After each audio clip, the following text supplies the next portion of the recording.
Let's move out of the Big Ten and move over to what Cole has affectionately dubbed smash it or pass it. I know this says buy or sell down here, but I'll edit that the next time we do it. We mentioned this in the intro. Hey, if you're watching this on Twitter, X, whatever you want to call it, we do this live show over on YouTube every Wednesday at noon. So go over there and subscribe. I can't guarantee that it'll always be on Twitter and X, but hopefully giving you something to ignore your workday with today. Smash it or pass it. We talked about this in the intro. Colorado, Syracuse shot down by the NCAA.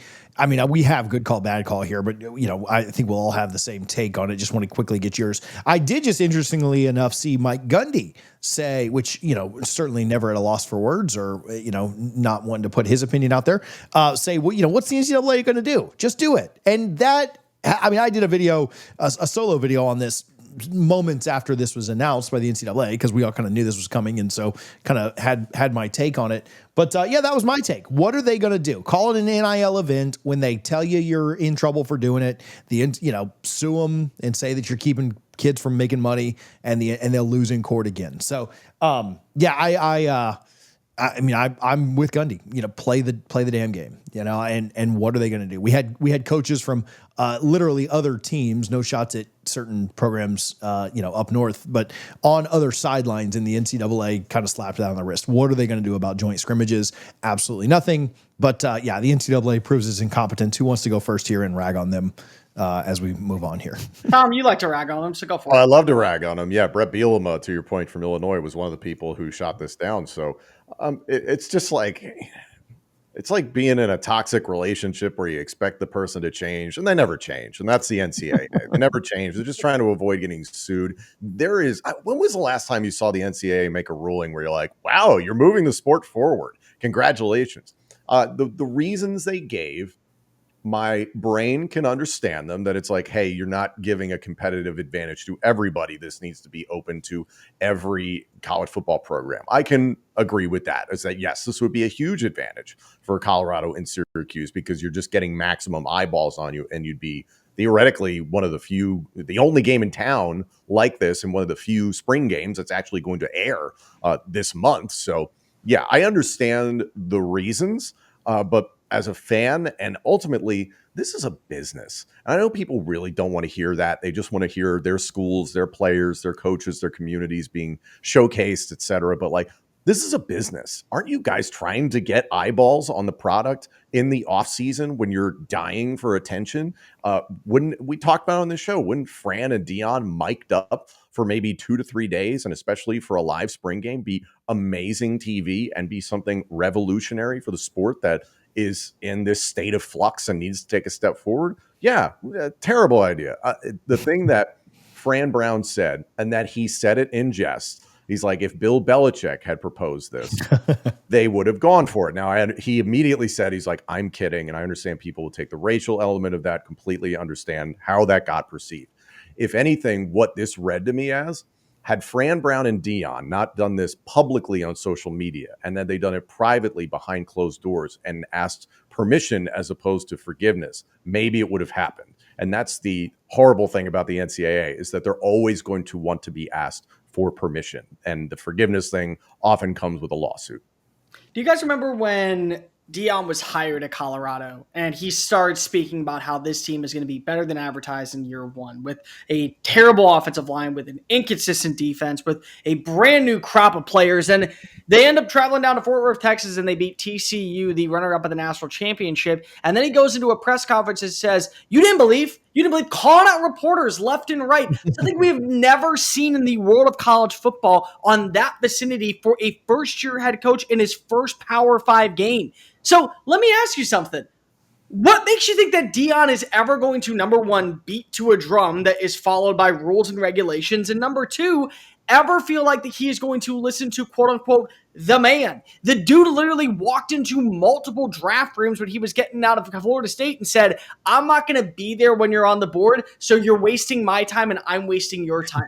So why not go ahead and just continue to have the game? Guess what? You just signed a lucrative contract that's going to keep you very well paid for the next several years. In fact, he's making more money at Colorado than he ever made playing in the NFL, which kind of speaks volumes to how much coaches get paid in today's game compared to 1985. But still, I'm looking at that and I'm saying to myself, you know that you can pay the fines if you had to. And guess what's going to happen? You sign on the dotted line. I'm not going after any Syracuse players. Syracuse signed to the dotted line. I'm not going after your stars. And we end up having a shit ton of money that's going to come on in and better ourselves and better our program. And as long as we agree to do it one side at the other side, why would we not say this? It's a trash move by the NCAA. It should be a cash move by both Deion and Fran Brown to go ahead and reap the benefits of playing in this game and paying the consequences later on.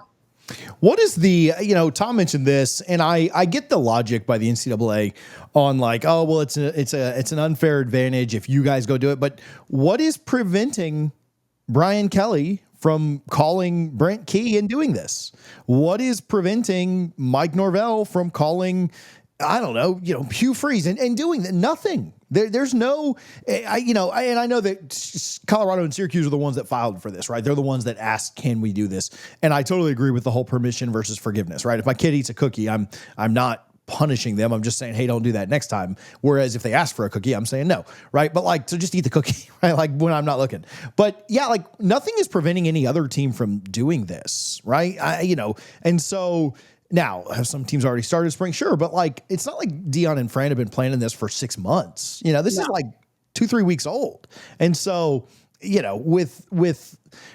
so I get the logic there by the NCAA. But yeah, the right move would have been, sure, go ahead and do it. And anybody else that wants to do it, go for it. Do what you want. And again, just play the game. All right, so we don't run out of time today because we got a couple more things.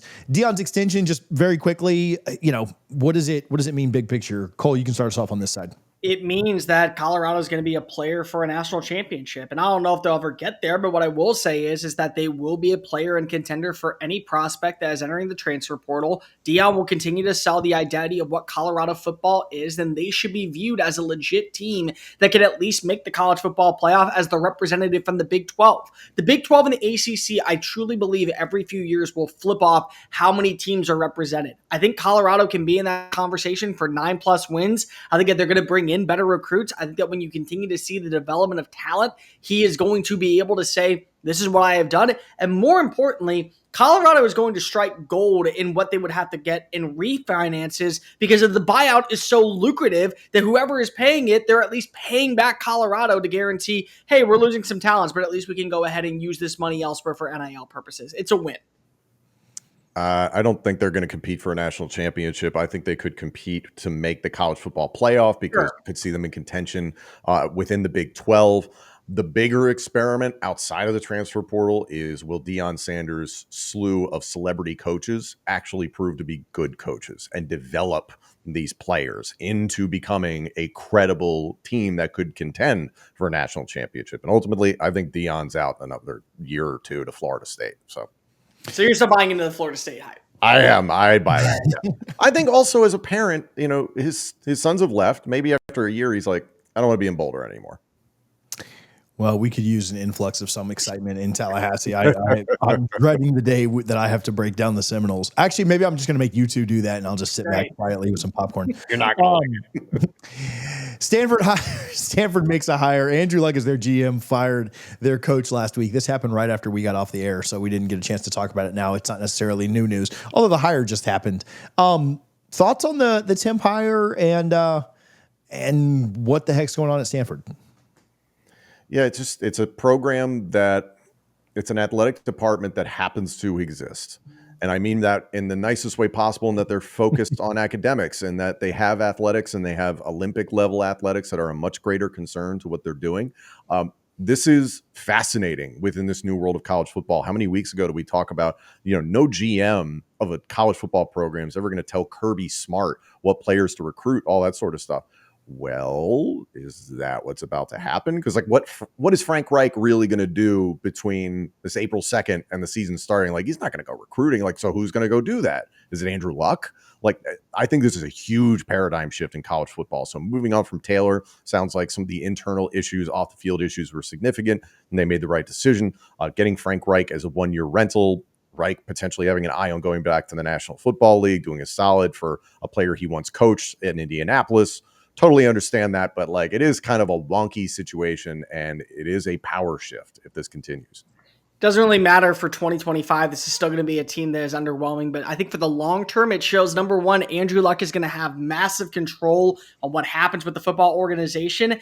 And I do believe, and call me crazy, and I'm okay with going down on this hill, eventually you will see Stanford back in the Pac-12. I do not believe that they will stick around long term in the ACC. I think when the opportunity arises, he will make sure that they move down to that level. And what is that level going to be? Whether you like it or not, the Pac-12 that we once knew and loved is no longer a Power 5 conference. No matter how much they want to kick and scream that we have enough representation, it'll be a G5 school. And very similar to what we saw when the Southwest Conference went away, several teams that were once viewed as prominent programs will kind of fall down the shift. I think Andrew Luck is going to have a major say on what the future of Stanford Cardinal football looks like, including the hirings, the firings, the personnel that they bring in, and eventually, when the opportunity arises, the shift back to the West Coast style of football that is going to make this team that much more complete as a G5 representative that maybe could punch its ticket into the 12-team college football playoff.